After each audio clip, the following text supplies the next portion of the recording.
Assalamualaikum warahmatullahi wabarakatuh.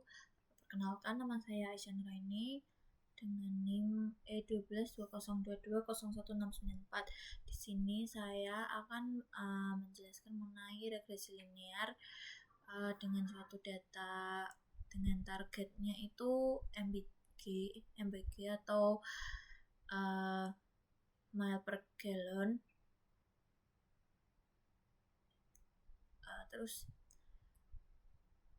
Yang pertama di sini kita import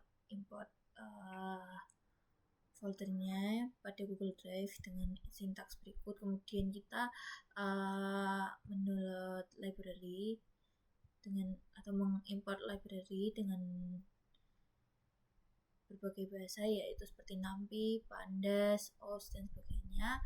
Dan di sini kita membuka data yang sudah di-upload sebelumnya pada Google Drive, yaitu dengan data sedangkan pdread .csv. Di sini filenya namanya autombg.csv, makanya menggunakan nama tersebut. Terus di sini ada data. Ini untuk menunjukkan data yang telah digunakan tadi. Data ini tuh memiliki 7 fitur, yaitu displacement, MBG, cylinder, horsepower, weight, acceleration, sama model year. Jumlah data ini itu 398 data. Ya, kemudian di sini ada data head untuk memanggil 5 data teratas, data tail untuk memanggil 5 data terbawah. Kemudian kita memberikan nama kolom ke data jika belum ada, tapi tadi karena sudah ada, tapi di sini kita menggunakan lagi agar lebih jelas. Di sini kita menggunakan data.columns sama dengan sesuai nama-nama kolom yang diinginkan. Di sini kita menggunakan displacement, MBG, terus cylinder, horsepower, weight, acceleration, dan model year. Kita di sini cek lagi sudah benar. Kemudian kita di sini cek data kosong. Dengan menggunakan data.replace, seperti tanda tanya np_none in place true, artinya data kosong ini yang berisi tanda tanya ini nanti akan di replace atau diganti dengan none. Tetapi karena saya sebelumnya sudah mengganti data kosong ini dengan none pada notepad, jadi sudah terubah di notepadnya. Tapi kita di sini coba merubah lagi, gak apa-apa. Terus kita di sini menggunakan data is null, buka kurung tutup .zoom buka kurung tutup ini untuk mengetahui apakah ada data yang bernilai none dan di bagian manakah dan berapa jumlah data none tersebut. Dan di sini ditunjukkan pada fitur atau variabel horsepower ini memiliki 6 data yang berisikan none. Dan kita di sini cek data duplikat dengan data drop duplicate. Di sini tidak ada. Kemudian kita di sini cek data bernilai konstan. Di sini tipe datanya diperoleh float dan integer, tidak ada yang bersifat objek. Kemudian di sini kita mengubah data yang bersifat kategorikal menjadi ordinal, tapi pada data yang kita olah ini semua tipe datanya itu bersifat ordinal, tidak ada yang bersifat kategorikal, maka kita tidak perlu mengubah ini. Selanjutnya kita di sini ada correlation matrix menggunakan sintaks berikut dan diperoleh hasil signifikasi hubungan antara MBG dengan fitur-fitur yang paling signifikan, yaitu antara MBG dengan silinder, yaitu sebesar 0,95. Nah, karena signifikannya besar, nanti itu di sini kita akan menggunakannya sebagai hue pada membuat plot grafik seperti itu. Di sini kita bisa melihat jumlah displacement-nya berapa dengan mengambil data displacement seperti itu. Dan di sini ada plotting following fitur. Di sini kita menginput nama-nama kolom tadi. Kemudian kita pakai hue cylinders ini karena data yang paling signifikan itu silinder. Jadi Jadi kita menggunakan Hughes cylinders. Dan ini berikut data-datanya. Berikut grafiknya seperti ini, yang displacement dengan displacement, kemudian di sini ada model dengan displacement. Dan kita di sini import library lagi seperti ini. Ini gunanya nanti untuk menampilkan grafik juga. Kemudian di sini ada distribusi MPG untuk horsepower dengan rentang atau interval tertentu, yaitu di sini ada distribusi MPG untuk horsepower interval 0 sampai 100, kemudian di sini 100 sampai 200, di sini 200 sampai 250, dan ini lebih dari 250. Berikut datanya, berikut grafiknya. Dan di sini ada distribusi MPG dengan model year. Kemudian di sini ada distribusi dari silinder dan horsepower. Dan tadi kan kita mengecek menggunakan data is0 sum itu untuk mengetahui nilai NaN yang dimana dan jumlahnya berapa. Nah, karena untuk menghitung regresi linear itu X-train dan Y-trainnya itu tidak boleh ada yang bernilai NaN. Nah, karena horsepower itu termasuk dalam X-train, maka data yang bernilai NaN ini harus diubah, bisa dengan menghapus data NaN tersebut atau menggantinya dengan rata-rata atau menggantinya dengan median. Nah, di sini saya memilih mengganti data yang bernilai NaN itu dengan menggunakan median dari horsepower. Seperti tersebut. Terus kemudian kita di sini cek lagi menggunakan data is0 sum. Nah, di sini sudah tidak ada data yang bernilai NaN karena tadi yang data yang bernilai NaN itu sudah digantikan dengan nilai median horsepower. Seperti itu. Selanjutnya kita masuk pada bagian regresi. Kita import library lagi seperti linear regression, trend test split, dan sebagainya. Dan di sini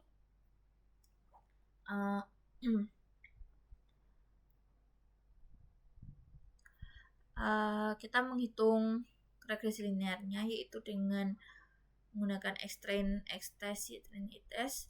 Seperti ini rumusnya, LR sama dengan linear regression, tutup kurung, tutup buka, tutup kurung, titik fit, X-train, Y-train.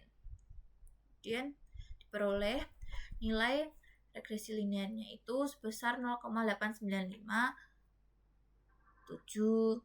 Ini tuh artinya menunjukkan bahwa model regresi linear ini tuh memiliki performa yang cukup baik dalam memprediksi target atau memprediksi MPG pada data uji. Kemudian di sini LR coef-nya itu diperoleh sebagai berikut dengan ada minus 0,037. Ini itu sebagai displacement, kemudian 0,0149 ini silinder, minus 0,036 itu horsepower, 0,00001 ini weight, minus 0,01455,389 itu acceleration, dan model year itu 0,02661.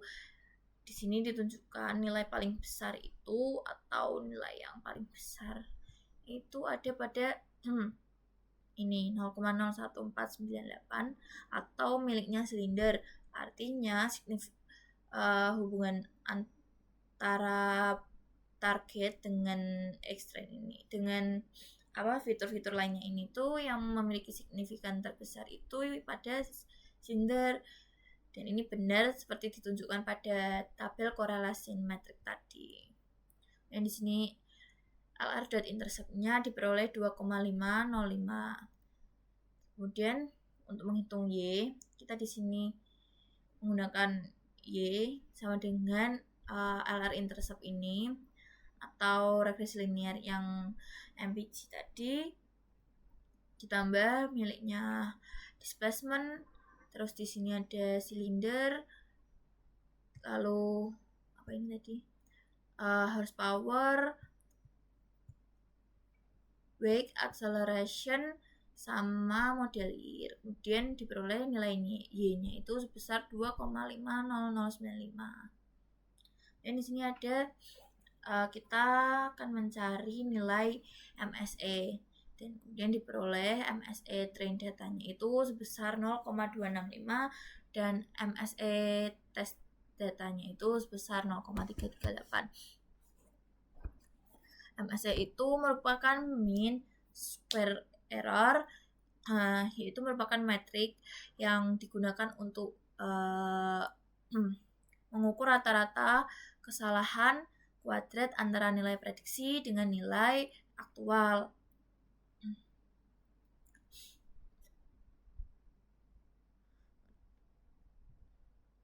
Karena kan dari kedua nilai MSE ini tergolongnya kecil dan nilai MSE test datanya lebih besar dibanding MSE train data, ini menunjukkan tuh ini data ini tuh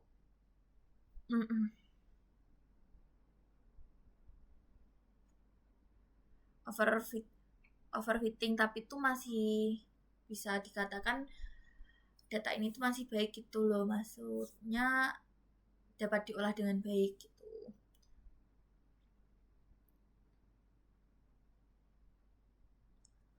Kemudian di sini diperoleh RMSE.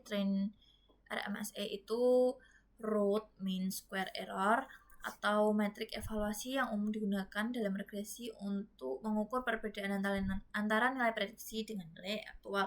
Diperoleh RMSE-nya itu sebesar RMSE train datanya sebesar 0,515, RMSE test datanya sebesar 0,5581.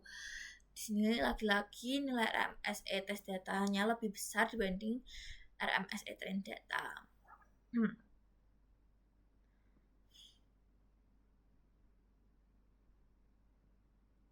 Ini tuh menunjukkan bahwa kemungkinan data ini tuh sedikit overfitting, tapi perbedaannya tidak terlalu signifikan.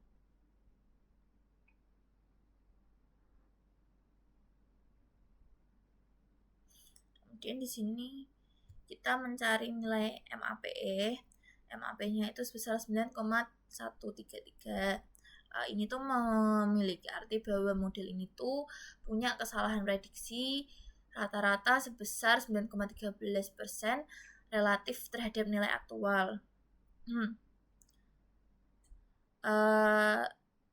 Model ini tuh atau data ini tuh, model ini tuh punya akurasi prediksi yang cukup baik. Jadi itu semakin rendah nilai MAPE-nya itu semakin baik akurasi modelnya.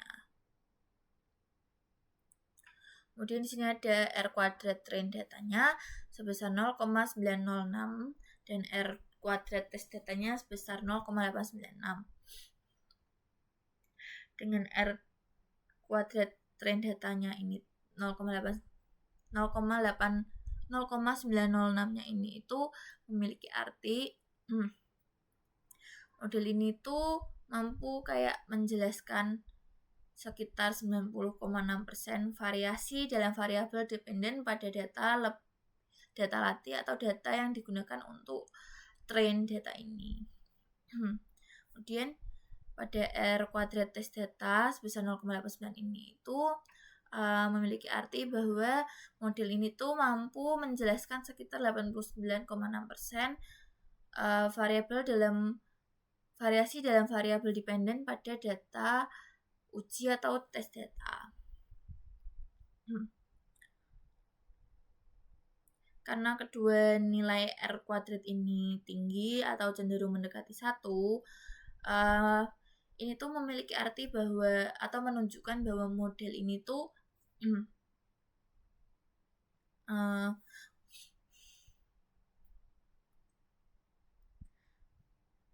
model ini tuh punya performa yang sangat baik dalam memprediksi variabel dependen baik pada train datanya maupun tes datanya. Karena kan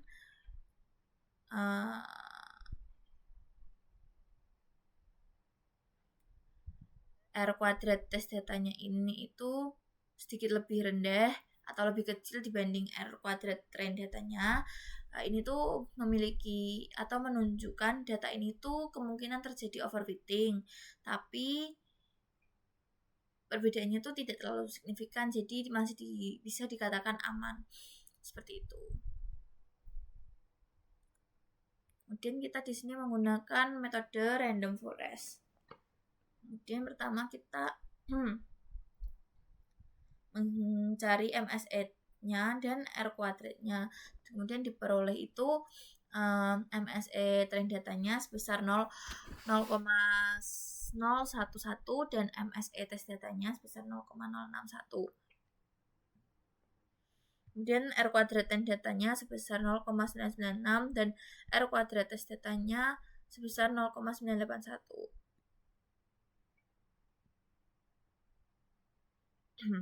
MSE ini tuh kayak menunjukkan rata-rata kesalahan pada data atau pada train data dan pada tes data. Nilai MS ini tuh tergolong sangat rendah, menunjukkan bahwa model ini itu sangat akurat dalam memprediksi data yang digunakan untuk train data.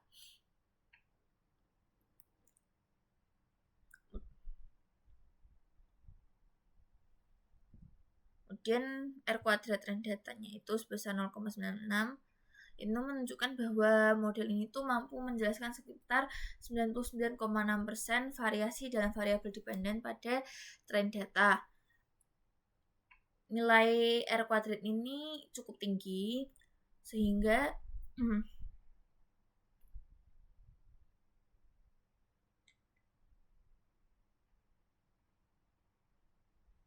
ini tuh menunjukkan model ini tuh punya generalisasi yang baik. Kemudian di sini diperoleh nilai RMSE itu sebesar 0,247 atau rata-rata kesalahan prediksi atau rata-rata kesalahan prediksi model ini tuh sebesar 0,2471 dalam satuan variabel target dan nilai MAPE sebesar 0,910 atau rata-rata kesalahan prediksi model sekitar 0,91% relatif terhadap nilai aktual. Kemudian berikut ini datanya, grafiknya ada train data dan tes data. Dan ini evaluasi hasil untuk linear regresi.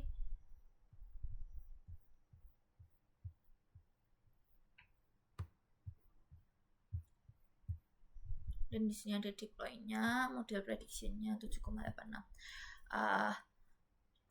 Dari kedua metode ini, yaitu regresi linear dan random forest, metode terbaik yaitu jatuh kepada random forest.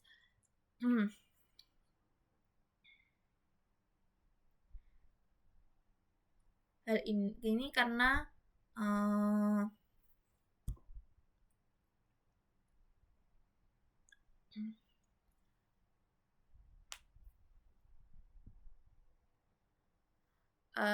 model random forest ini tuh menunjukkan performa yang sangat baik dan akurasi yang tinggi, baik pada data train data maupun tes data. Kemudian nilai MSE yang rendah, R kuadrat yang tinggi, RMSE yang rendah, dan MAPE yang rendah. Kemudian alasannya random forest ini lebih baik atau metode terbaik karena contohnya pada bagian generalisasi, meskipun ada sedikit perbedaan antara metrik evaluasi pada train data dan tes data, misalnya MSE tes data sedikit lebih tinggi dibandingkan train data. Perbedaannya itu tidak terlalu signifikan, sehingga model ini dapat mengeneralisasi dengan sangat baik pada data baru. Jadi seperti itu penjelasan dari saya. Terima kasih. Mohon maaf apabila ada kesalahan. Wassalamualaikum warahmatullahi wabarakatuh.